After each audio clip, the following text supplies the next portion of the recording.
Hai, Assalamualaikum semua. Hari ini kami akan menerangkan rancangan perniagaan kami dengan produk Cookies Most Wanted.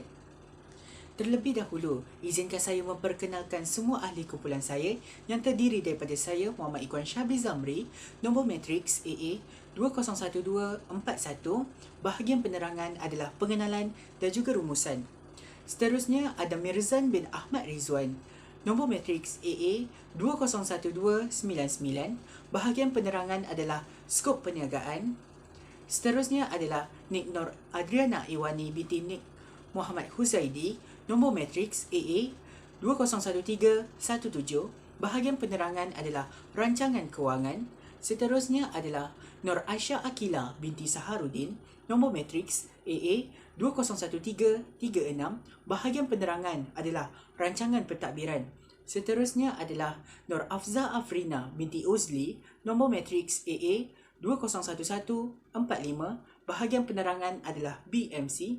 Dan akhir sekali adalah Nur Ain binti Muhammad Arifin, nombor matriks AA 200811. Dan bahagian penerangan adalah operasi perniagaan. Seterusnya saya akan masuk ke bahagian pengenalan organisasi. Cookies Most Wanted, iaitu dikenali sebagai CMW, merupakan sebuah produk perniagaan yang menjalankan aktiviti perniagaan yang berasaskan makanan mudah, iaitu biskut yang lazat, sedap dan sangat rangup. Jika sesiapa yang memakan CMW akan merasai nikmat coklat chip dan badam yang sangat lazat. Selain itu, pengenalan ini akan menceritakan bahawa syarikat CMW ditubuhkan di mana bermulanya dari perniagaan di rumah hinggalah sekarang dengan adanya kedai dan outlet untuk melakukan perniagaan dengan lebih maju. Nilai resepi yang ada pada CMW ini adalah amat tinggi berbanding dengan biskut lain kerana resepi CMW ini mempunyai jumlah badam dan coklat chip yang dengan nisbah yang tinggi serta dijual dengan harga yang jimat dan mampu milik. Badam dan coklat chip diimport dari syarikat Indonesia yang halal. Antara ciri-ciri kelebihan CMW ada 3, iaitu yang pertama, kerangupannya, yang kedua, kurang manis dan yang ketiga, rasa coklat chip dan badam yang bersepah-sepah. Seterusnya saya akan menerangkan tentang latar belakang organisasi. Cookies Most Wanted mempunyai kaki tangan dan tenaga kerja yang sangat profesional, yang mahir dengan pelbagai kemahiran dan pengalaman kerja yang sangat meluas yang mengakibatkan kebolehan mereka dalam melakukan tugas dan menjalankan pelbagai kerja, pengurusan perniagaan, perakaunan dan juga pemasaran. Latar belakang CMW telah menampilkan perniagaannya di negara Malaysia dengan megah. CMW juga telah mendaftar perniagaannya pada tahun lalu. CMW adalah makanan yang selamat dimakan oleh semua pihak kerana ia telah dijamin bersih dan tidak mempunyai sebarang unsur yang terlarang. Telah dinyatakan di dalam pengenalan organisasi bahawa CMW ini dulu bermula dengan hanya berniaga di rumah sahaja dan dengan usaha yang telah ditampilkan dan berdisiplin di dalam perniagaan, kini CMW telah berjaya mempunyai kedai dan juga outlet bagi menjalankan perniagaan mereka. Di sini saya menampilkan profil perniagaan, iaitu profil perniagaan mempunyai nama syarikat, logo syarikat, alamat, email, Facebook, Instagram dan juga nombor telefon. Sekian daripada saya. Terima kasih. Assalamualaikum warahmatullahi wabarakatuh dan selamat sejahtera. Nama saya adalah Adam Mirzan bin Ahmad Rizwan, nombor matriks AA 2012999 dan saya akan menerangkan mengenai skop perniagaan bagi produk Cookies Most Wanted, pengeluaran daripada Mad About Cake. Cookies Most Wanted merupakan biskut coklat chip yang telah berada di pasaran sejak tahun 2008 dan diperbuat daripada resepi terbaik dari Chef Wan Nur Zamran yang telah berpengalaman lebih 20 tahun dalam bidang pastry. Ia bermula dengan penjualan ketika hari raya dan laris sehingga kini. Ia juga keluaran syarikat Bumi Putera Islam yang amat lazat dan sedap. Ia adalah buatan tangan, diadun dengan tangan serta dibakar segar dengan bahan-bahan seperti coklat chip atau badam.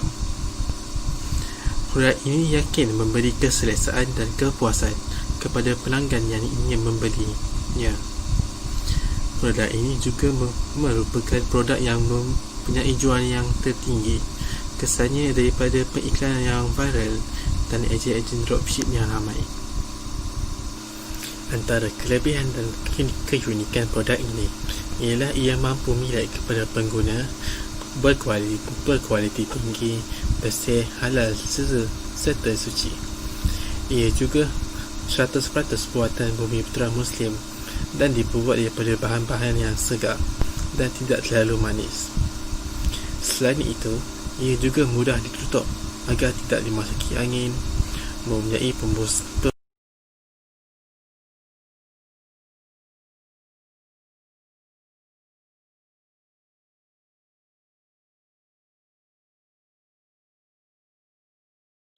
Seterusnya, ini adalah gambar-gambar produk ini, di mana ia dijual dalam saiz biasa iaitu 180 gram atau saiz junior di mana ia adalah 50 gram. Pembelian bukan juga memberikan diskaun kepada pembeli-pembeli yang ingin menstokkan produk ini. Assalamualaikum warahmatullahi wabarakatuh. Nama saya Nur Aisyah Akilah binti Saharudin. Nama materi EA 20336. Pada hari ini saya akan menerangkan tentang rancangan pentadbiran. Seperti anda lihat, ini merupakan carta organisasi syarikat kami.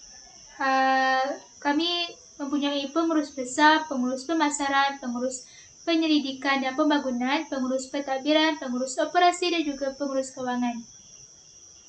Apakah tugas dan tanggungjawab mereka? Pengurus besar iaitu Muhammad Ikhwan Shah bin Zamri adalah menyediakan matlamat, mewujudkan tindakan dan yang terperinci dan mengagihkan tugas ataupun mengagihkan sumber. Pengurus juga bertanggungjawab dalam memberi arahan, mengawal dan menyelaras aktiviti-aktiviti orang bawahan seperti mengupah, melatih, menaikkan pangkat, membuang pekerja dan memberi motivasi kepada pekerja dan memberi semangat kepada mereka. Yang kedua adalah pengurus pemasaran iaitu Adam Nizam bin Ahmad Rizwan. Tugas beliau adalah menjalankan penyelidikan pemasaran untuk mendapat maklum balas pengguna tentang produk, tentang ciri-ciri produk yang ada di pasaran. Seterusnya adalah menentukan harga produk tersebut mestilah berpatutan dan sesuai untuk dijual. Seterusnya adalah mempromosikan produk. Mempromosikan produk melalui pelbagai media periklanan seperti radio, televisyen ataupun melalui media sosial seperti WhatsApp, Facebook, Instagram dan juga dan sebagainya. Yang ketiga adalah pengurus penyelidikan dan pembangunan iaitu Nur Afzal Afrina binti Uzli. Tugas beliau adalah melibatkan pembangunan baru, mengambil alih dalam produk yang baru dikeluarkan. Seterusnya adalah melibatkan penambahbaikan produk. Beliau perlu sentiasa memerhati atau melihat perkembangan semasa tentang bahan ataupun produk yang sedang tular sekarang agar syarikat tidak dikategorikan oleh pelanggan syarikat yang ketinggalan zaman.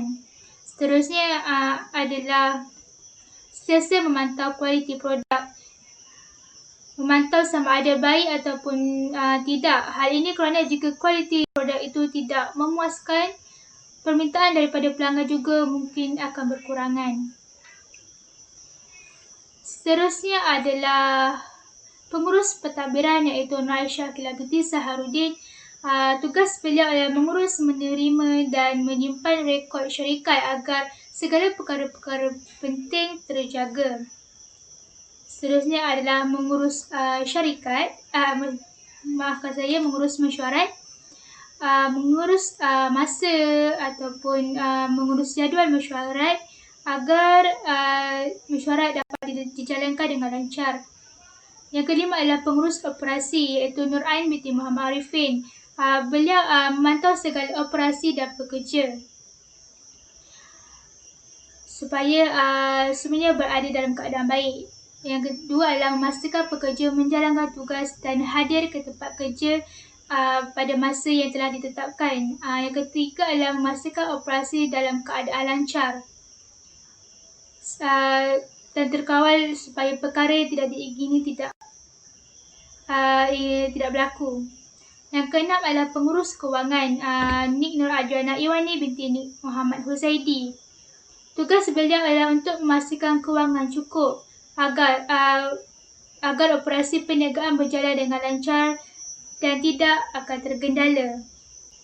Yang kedua adalah memastikan dana digunakan secara cekap untuk mengelakkan sebarang pembaziran berlaku. Yang ketiga adalah mengawal segala aspek pembiayaan dan pembelanjaan dalam sesebuah organisasi perniagaan agar kewangan yang dikeluarkan itu hanya untuk perkara yang penting ataupun perkara yang sepatutnya sahaja. Yang ketujuh adalah pekerja. Pekerja membantu dalam pembuatan produk, bekerja dalam waktu yang ditetapkan dan juga membantu dalam pembungkusan produk agar perniagaan dapat dijalankan dengan lancar. Seterusnya kita beralih pula kepada imbuhan balas jasa dan insentif pekerja, di mana pengurus besar, pengurus pemasaran, pengurus penyelidikan dan pembangunan, pengurus pentadbiran, pengurus operasi, pengurus kewangan adalah seorang, dan kami mengambil pekerja seramai 5 orang, di mana gaji setiap seorang pekerja adalah 500. Pengurus, semua pengurus adalah 1,000 kecuali pengurus besar iaitu 2,500 gajinya. Setelah didarabkan dengan KWSP dan juga Perkeso, jumlah yang kami dapat untuk pengurus besar adalah 2,850, pengurus pemasaran 1,140, pengurus penyelidikan dan pembangunan 1,140, pengurus pentadbiran 1,140, pengurus operasi 1,140, pengurus kewangan 1,140 dan juga pekerja adalah 570. Seterusnya kita beralih kepada perabot dan kelengkapan syarikat. Kami mempunyai penghawa dingin, kerusi, telefon pejabat, pemotong kertas, meja, komputer, mesin pencetak, mesin juruwang. Di mana kos seunit penghawa dingin adalah 1,500, kerusi RM30, telefon pejabat RM150, pemotong kertas RM50, meja RM100, komputer RM2,700, mesin pencetak RM500, mesin juruwang adalah RM400. Setelah dikira kami mengeluarkan sebanyak RM16,700 untuk perabot dan kelengkapan syarikat. Seterusnya adalah belanjawan pentadbiran, di mana pada peralatan dan perabot pejabat kami mengeluarkan sebanyak RM16,700, ubahsuai pejabat RM13,000. Untuk belanja bulanan pula, gaji, KWSP dan Perkeso adalah RM9,120. Pegala pejabat RM2,000, utiliti pejabat RM1,500, insurans RM500, penyelenggaraan pejabat adalah RM1,000. Untuk lain-lain perkara, pendaftaran dan lesen adalah sebanyak RM5,000, deposit RM15,000, pelbagai belanja untuk pejabat syarikat kami adalah sebanyak RM1,000. Setelah dikira-kira, kami menggunakan sebanyak RM45,920. Itu sahaja daripada saya. Sekian, terima kasih. Assalamualaikum warahmatullahi wabarakatuh. Nama saya Nur Aimiti Muhammad Arifin, nombor metrik AA200811. Saya akan membentangkan bahagian rancangan operasi. Isi kandungan yang terdapat dalam rancangan operasi ini ialah maklumat premis, serta ahli proses, senarai kos bahan mentah dan nama pembekal, mesin peralatan dan nama pembekal, susun atur perniagaan atau ruang operasi dan kos operasi. Rancangan operasi ini ditulis bagi memastikan semua keperluan untuk membuat produk mencukupi dan wang yang perlu digunakan tidak melebihi anggaran yang telah ditetapkan. Maklumat operasi yang pertama ialah lokasi. Lokasi premis perniagaan kami ini terletak di laman Sri Business Park 40100 Shah Alam, Selangor. Seterusnya, maklumat operasi, alamat, laman Sri Business Park 40100 Shah Alam Selangor, nama pemilik Encik Muhammad bin Ali, tempoh sewaan 7 tahun. Kami telah membuat tempoh sewaan selama 7 tahun dengan Encik Muhammad bin Ali. Kemudahan asas yang telah ditetapkan di bangunan inilah bangunan yang disewa mempunyai ruang yang sangat luas dan sangat sesuai untuk pekerja menjalankan tugas mereka, jadi pekerja dapat bekerja dalam keadaan yang selesa. Seterusnya, setiap ruang yang ada dalam bangunan tersebut digunakan dengan sebaiknya. Seterusnya, menunjukkan carta ahli proses. Proses pertama ialah menyukat bahan. Seterusnya, menggaul dan mengadun, menambah perisa yang diinginkan. Ini kerana kami menghasilkan pelbagai jenis perisa biskut. Seterusnya, merehatkan selama 15 minit. Membentuk dan menyusun adunan di atas dulang pembakar. Proses pembakaran, proses penyucukan, pemeriksaan mutu untuk memilih biskut yang sesuai untuk dibungkus, pembungkusan biskut, penyimpanan stok biskut dan mengangkut. Seterusnya, senarai kos bahan mentah dan nama pembekal. Seperti yang ditunjuk dalam slide, ia merupakan senarai bahan mentah yang diperlukan untuk menghasilkan produk kami.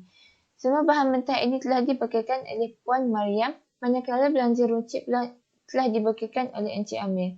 Jumlah keseluruhan kos bahan mentah ialah RM1,502. Mesin dan peralatan dan nama pembekal. Pihak kami telah membuat pinjaman dengan pihak bank sebanyak RM20,000 bagi menambah mesin dan peralatan untuk menghasilkan lebih banyak produk dalam masa seminggu ataupun sebulan. Mesin dan peralatan tersebut telah dibekalkan oleh Encik Wei Chong, Puan Mariam, Encik Ahmad dan Encik Lim An. Jumlah keseluruhan mesin dan peralatan ialah 11,340. Seterusnya, susun atur premis perniagaan atau ruang operasi. Seperti yang ditunjukkan dalam slide, tersebut merupakan susun atur ruang operasi premis perniagaan milik kami. Di samping itu, kos operasi. Kos operasi yang dikira ini bagi memastikan keberkesanan operasi yang sedang dijalankan.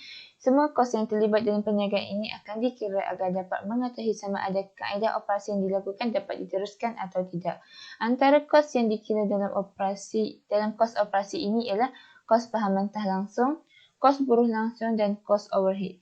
Kos operasi yang dikira merangkumi produk yang akan dihasilkan sebanyak 2,500 unit dalam masa sebulan. Harga seunit produk biskut tersebut ialah RM6. Pengiraan kos operasi. Kos bahan mentah langsung berjumlah sebanyak RM1,502. Kos buruh langsung sebanyak 2,500 dan kos overhead ialah RM14,388. Jumlah kos operasi sebulan ialah RM18,390. Perbelanjaan operasi. Perbelanjaan operasi terdiri daripada aset bukan semasa, belanja bulanan dan lain-lain.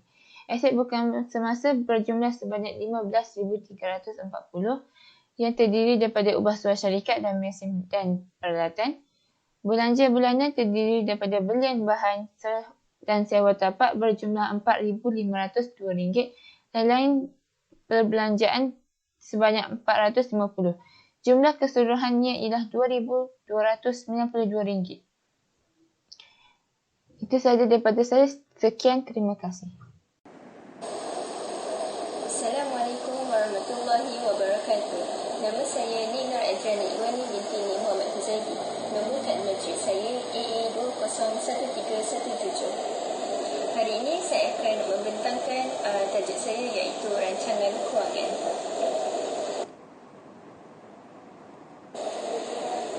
Rancangan kewangan merangkumi bahagian berikut. Yang pertama ialah kos pelaksanaan projek. Terdapat 3 poin dalam kos pelaksanaan projek iaitu pelaburan, aset tetap, modal pusingan dan lain-lain perbelanjaan.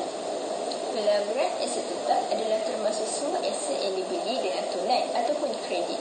Dalam kos pelaksanaan projek, perlu nyatakan harga aset-aset ini, termasuk juga kos ubah suai. Modal pusingan merangkumi perbelanjaan pentadbiran, pemasaran dan operasi. Manakala lain-lain perbelanjaan seperti deposit sewaan dan utilities serta belanja permulaan iaitu bayaran pendaftaran, perniagaan, lesen dan sebagainya. Yang kedua ialah projek. Poin yang pertama, modal sendiri yang merangkumi modal rakan kongsi dalam bentuk tunai ataupun aset. Di sini kita perlu nyatakan nilai aset jika sumbangan adalah aset. Selain itu, pinjaman bank merangkumi sebarang pinjaman berpenggal. Dan akhir sekali, sewa beli merangkumi pembiayaan aset tetap perniagaan sebagai contoh mesin operasi peralatan dan kenderaan. Seterusnya, merancang dan meneliti keadaan tunai perniagaan. Dalam arti kata lain, kita panggil proforma penata aliran wang tunai.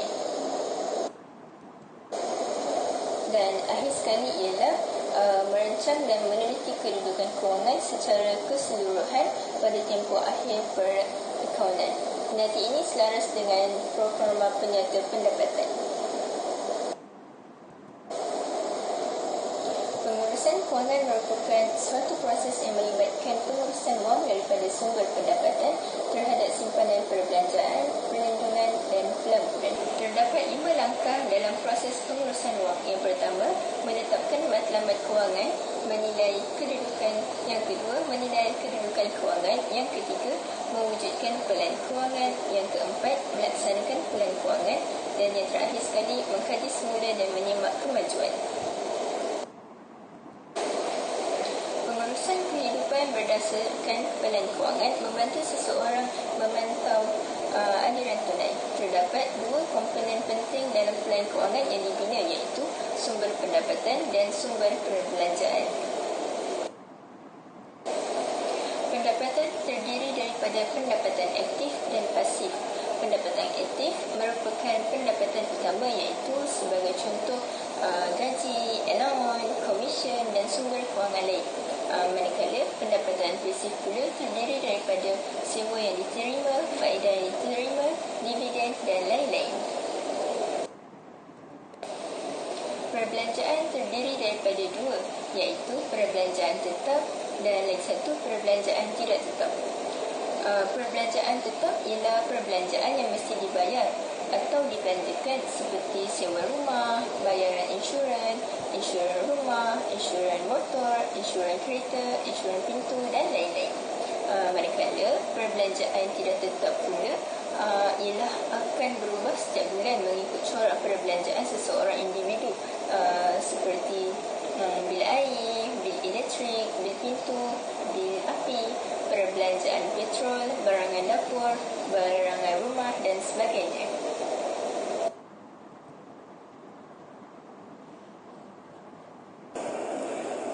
Berikut adalah jadual analisa unjuran kewangan. Pertama sekali, saya mencari kos produk yang dihasilkan dalam masa sebulan.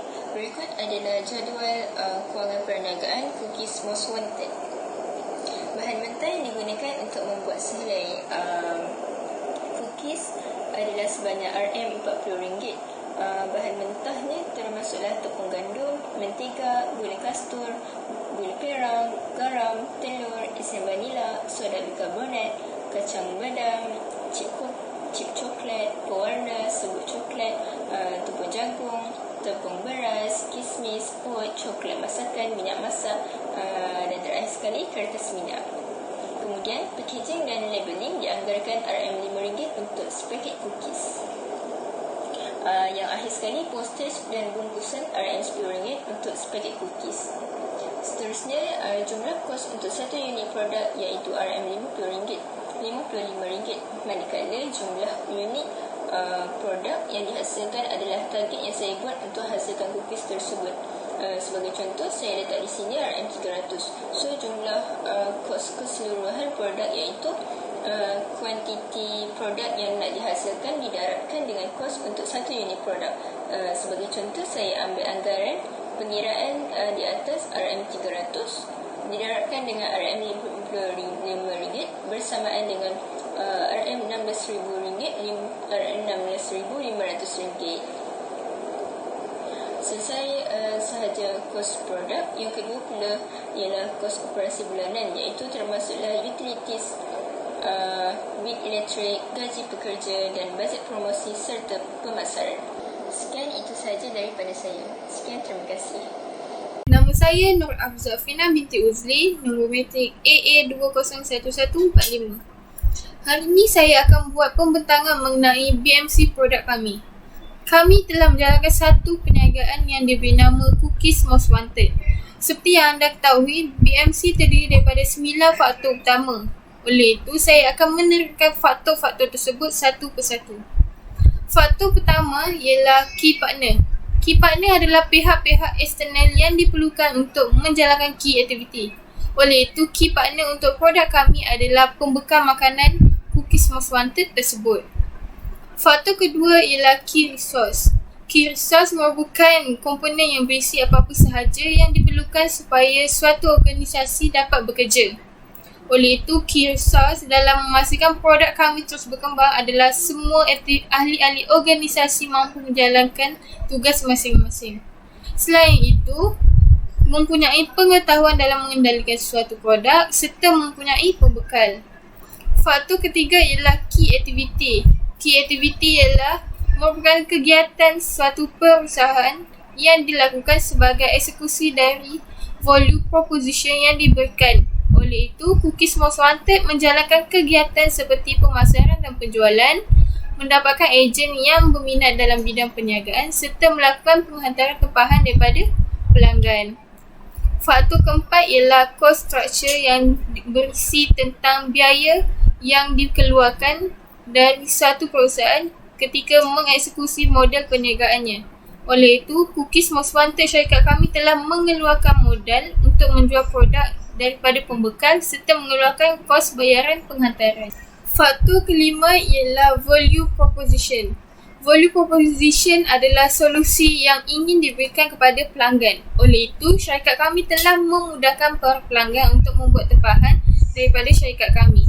Selain itu, kami juga telah membuat pelbagai lagi aneka pilihan biskut untuk menarik lagi pelanggan membeli Cookies Most Wanted ini. Seterusnya, kami juga telah menyediakan bungkusan biskut yang menarik serta memberi harga yang berpatutan untuk produk kami dan menyediakan para pelanggan dengan perkhidmatan yang bagus. Faktor keenam ialah customer relationship. Customer relationship ialah hubungan perusahaan tersebut dengan pelanggan. Oleh yang demikian, syarikat kami mendapat sokongan daripada pelanggan yang menggemari produk kami. Selain itu, syarikat kami juga menerima pelbagai maklum balas yang dipercayai. Faktor ketujuh ialah channel.